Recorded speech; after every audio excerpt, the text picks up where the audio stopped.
Assalamualaikum warahmatullahi wabarakatuh. Mari kita lanjutkan materi IPS kelas 8 semester 2 tentang pendistribusian kembali atau redistribusi pendapatan nasional. Usaha-usaha di bidang ekonomi bermuara pada tujuan yang sama, yaitu menyejahterakan masyarakat secara adil dan merata. Akan tetapi, sampai sekarang masih terdapat masalah dalam pendistribusian pendapatan. Kesenjangan atau ketimpangan antara masyarakat berpendapatan tinggi dan rendah masih sangat lebar. Untuk lebih jelas gambaran masalah dalam pendistribusian pendapatan, amatilah gambar di bawah ini. Coba perhatikan. Dapat disimpulkan, ketimpangan antara masyarakat dapat terlihat dari gambar bahwa di balik gedung tinggi pencakar langit masih banyak terdapat pemukiman yang tidak layak huni. Masalah seperti ini tidak bisa dibiarkan karena akan menimbulkan dampak negatif, antara lain terjadinya kriminalitas, kemiskinan, atau narkoba. Oleh karena itu, diperlukan pendistribusian pendapatan dalam masyarakat secara adil.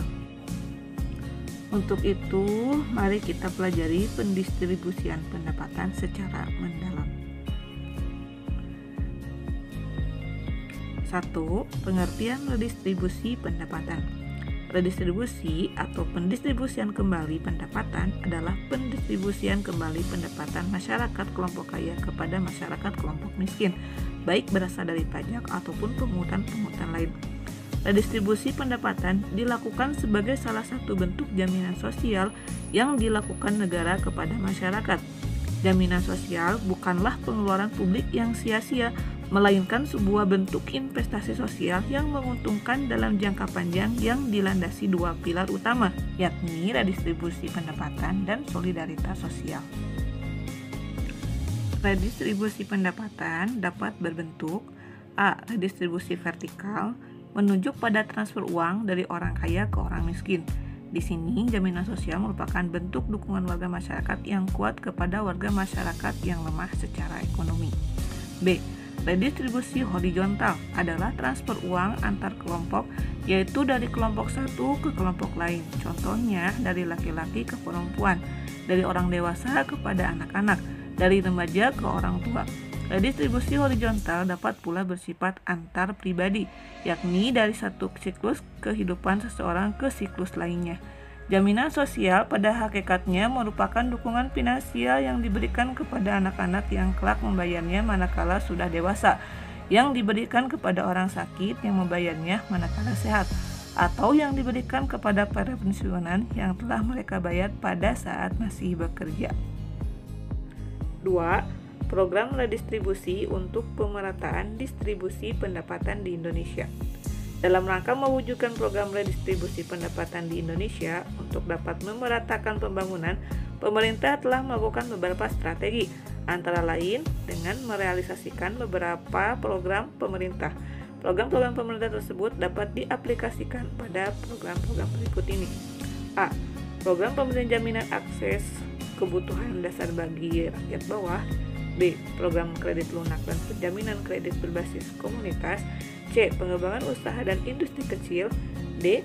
Pemerintah bekerjasama dengan swasta lokal dan asing untuk menjalankan program Corporate Social Responsibility atau CSR. E. Pemerintah konsisten dalam mewujudkan kebijakan penegakan hukum dan keadilan ekonomi. A. Program pemberian jaminan akses kebutuhan dasar bagi rakyat bawah. Langkah awal dalam upaya pemerataan pendapatan di masyarakat adalah dengan memenuhi kebutuhan rakyat terlebih dahulu. Kebutuhan tersebut adalah mencakup kebutuhan dasar, sandang, pangan, papan, akses kesehatan, dan pendidikan.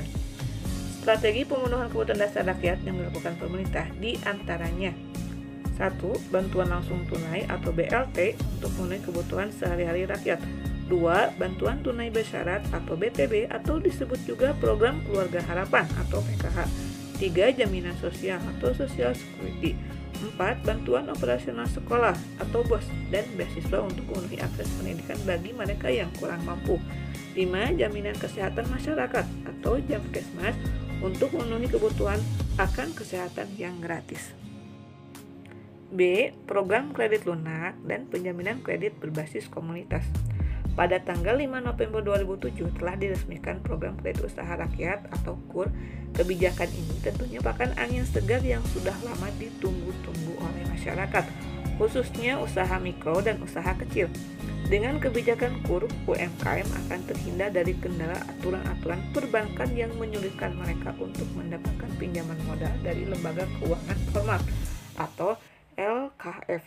Karena dalam program KUR, pemerintah telah menitipkan uang yang berasal dari APBN sebesar Rp 1,4 triliun pada lembaga penjaminan. Harapannya, bank-bank nasional yang dilibatkan dalam program tersebut akan mampu memberikan pinjaman kepada UMKM. Kebijakan ini diharapkan dapat membantu masyarakat golongan menengah ke bawah sehingga dapat menjadi wirausaha yang mandiri serta membantu mengurangi presentasi penduduk miskin di Indonesia. C. Pengembangan usaha atau industri kecil. Ada beberapa alasan mengapa usaha kecil perlu dikembangkan, yaitu 1. Usaha kecil menyerap banyak tenaga kerja. 2. Pemerataan dalam distribusi pembangunan. 3. Pemerataan dalam distribusi pendapatan. Upaya pemerintah dalam melaksanakan pemberdayaan UMKM melalui penerapan Program Nasional Pemberdayaan Masyarakat Mandiri Perdesaan atau PMP Mandiri Perdesaan merupakan salah satu mekanisme program pemberdayaan masyarakat yang digunakan PMP Mandiri dalam upaya mempercepat pemerataan pendapatan, penanggulangan kemiskinan, dan perluasan kesempatan kerja di wilayah perdesaan. Program ini dilakukan untuk lebih mendorong upaya peningkatan kualitas hidup, kesejahteraan, dan kemandirian masyarakat di pedesaan. D. Pemerintah bekerjasama dengan swasta lokal dan asing untuk menjalankan program Corporate Social Responsibility atau CSR. Dengan adanya program pemerintah yang bekerjasama dengan swasta lokal dan asing untuk menjalankan program CSR, diharapkan golongan masyarakat bawah, buruh, dan usaha-usaha bisa mendapatkan kesempatan untuk ikut dalam kegiatan ekonomi yang produktif secara keseluruhan, bukan hanya segelintir pengusaha yang mendapat perlakuan khusus atau corner of privilege. Program ini menjadikan CSR sebagai tanggung jawab yang melekat pada setiap perusahaan untuk tetap menciptakan hubungan yang serasi, seimbang, dan sesuai dengan lingkungan, nilai, norma, dan budaya masyarakat setempat. E. Pemerintah konsisten dalam mewujudkan kebijakan penegakan hukum dan keadilan ekonomi. Hukum dan keadilan ekonomi yang tidak mendiskriminasikan golongan miskin merupakan modal awal sehingga kebijakan redistribusi yang diambil pemerintah menjadi efektif untuk mengurangi atau bahkan menghilangkan ketimpangan pendapatan yang ada di Indonesia. 3. Beberapa alternatif praktik redistribusi pendapatan di Indonesia. A. Subsidi.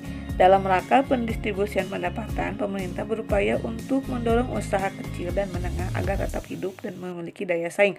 Maka dari itu, pemerintah memberikan subsidi baik berupa potongan harga ataupun memberikan tambahan modal kepada produsen. Contohnya, 1. Subsidi pupuk kepada petani dimaksudkan supaya petani dapat menekan biaya produksi dengan harga pupuk yang lebih rendah. Diharapkan para petani dapat menjual hasil pertanian dengan harga yang lebih rendah sehingga dapat bersaing. 2. Subsidi BBM diperuntukkan bagi kalangan menengah ke bawah. Pemberian subsidi bahan bakar ini diharapkan dapat menekan beban biaya transportasi masyarakat. B. Pengenaan pajak. Terdapat banyak jenis pajak di Indonesia, antara lain pajak penghasilan, pajak kendaraan bermotor, pajak terhadap barang mewah, dan sebagainya. Pajak merupakan sumber penerimaan terbesar negara berbagai proyek pemerintah. Kesimpulan dari materi ini yaitu redistribusi atau pendistribusian kembali pendapatan adalah pendistribusian kembali pendapatan masyarakat kelompok kaya kepada masyarakat kelompok miskin, baik berasal dari pajak ataupun pungutan-pungutan lain. Hasil pengembangan berbagai sektor dan aktivitas perdagangan perlu didistribusikan kembali pada masyarakat secara adil dan merata sehingga tercapai kesejahteraan masyarakat. Dalam rangka mewujudkan pemerataan distribusi pendapatan, pemerintah telah melakukan beberapa usaha antara lain pemberian subsidi dan pengenaan pajak. Sekian yang bisa sampaikan dari materi ini. Tetap semangat belajar dan jaga protokol kesehatan. Terima kasih. Wassalamualaikum warahmatullahi wabarakatuh.